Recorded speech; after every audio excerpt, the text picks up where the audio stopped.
Dan, what have been your impressions of the guy that just left the party? He's a worker. He's a dog. He stepped up many ways. He stepped up for us last year. A lot of guys were surprised, but I got a chance to work with him a lot last year. Being an undrafted rookie, free agent, and being as dominant as he's been, he's just a baller. What did you see on that deep ball earlier in practice too? I think with Deontay today, dropped in there nicely. I think last time I talked to y'all asked me about a deep ball, and I told you we were going to eventually connect. He just outran everybody, so I gave him a chance. Hey, how rare is his ability to like Deontay?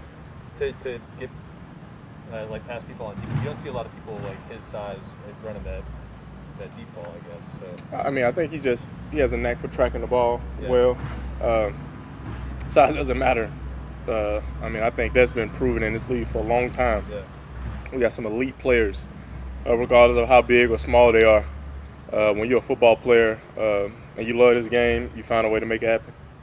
How has the time you two spent together this summer played out on the field? It seems like you've developed a connection. Oh yeah, the more and more reps we get here, the more and more reps we get off-site, it's always going to help to me. I'm a guy who enjoys working. I'm a guy who enjoys that team camaraderie, and I got to have a connection with my receivers. So I'm just thankful for him, being willing to come and work with me and be able to run and get those reps. When you're working on the deep ball, what is the process of kind of dialing in, the trajectory, the distance, especially with different receivers? Obviously, DeAndre's a little smaller. How does that kind of develop over the course? Well, the coverage really predicts, when you can take a shot or not, and obviously you have to know your target, right? So speed makes a difference. With a guy like Deontay, you can put more on the ball and trust that he's going to outrun the coverage and go and get it.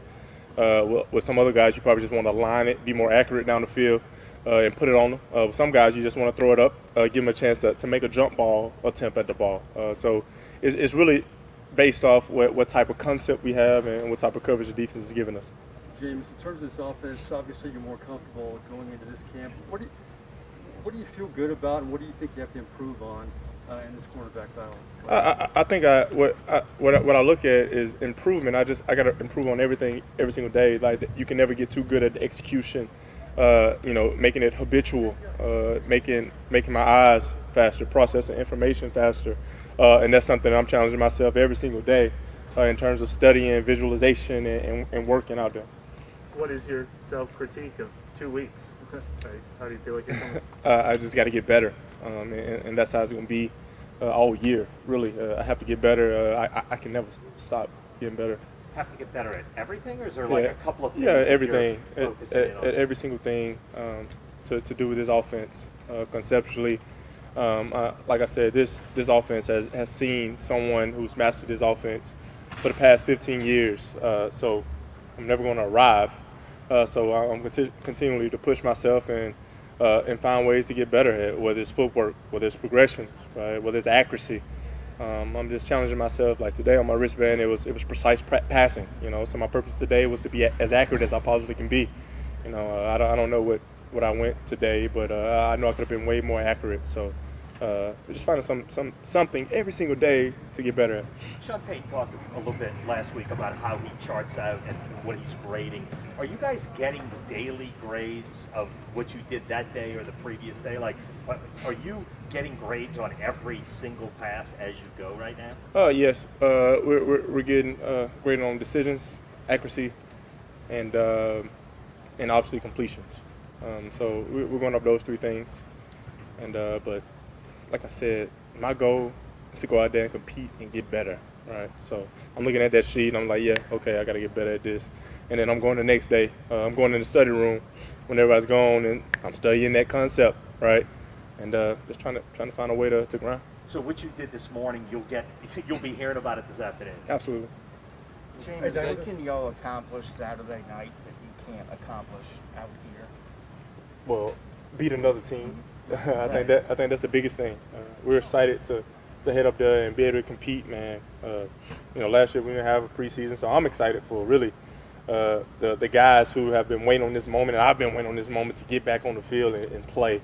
So I think that's the biggest thing we can accomplish as a team is to see how we have improved so far in camp, and get the chance to compete against a really great organization and team.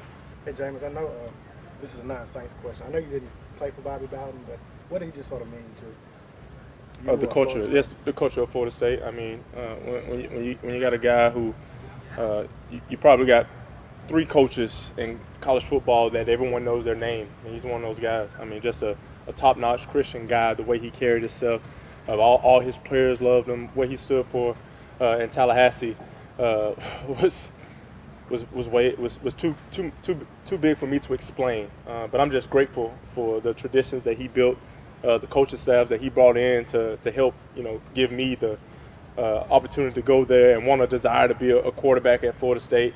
I was fortunate to have a great head coach in Jimbo Fisher, but him even guiding Jimbo for 4 years in his career to help him be the coach that he is today. So everybody in Seminole Country is we're thankful for Coach Bowden, and we just send our love and respect to his family because he lived a great life and he lived a victorious life. So God bless him and his family. Jameis, what have you seen from Juwan Johnson working with him this offseason, and then just what he's been able to do in camp with that transition to tight end? Yeah, I think the biggest thing is just his improvement on the transition. He has not taken any rep for granted. He's in there blocking. He's in there catching. Like, we know the things that he can do athletically outside, but the way he sticks his nose in there and the effort that he gives in that box is something that you really can't put a pin on it. Like, I think he's doing an excellent job. And he's working, and that's what we're all doing every single day. Was that US? Oh man, I hate to use the last question on this. Was that US juggling while walking backwards? That was Juwan. That was Juwan. Yeah. Okay. That was Juwan. Never mind. Mm-hmm. Yeah. Obviously, I love you.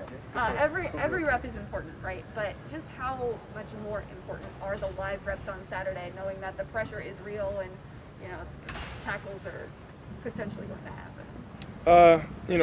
I think that's one thing that Drew did a great job is assimilating that rush coming every single time, just the time and the precision of everything. And we get challenged every single day to not get comfortable in a pocket, be able to make movements that will really be action-packed. Sometimes defense gets in there and they get our hands on us. They let us know that it was a sack, but I think what you said is very important. Like, we're ready to compete against another team and play some real football. We know we got to protect each other to a certain point, but it's going to be all out Saturday, and we're excited for that. All right, thank y'all. All right, y'all have a good one. What was the verdict on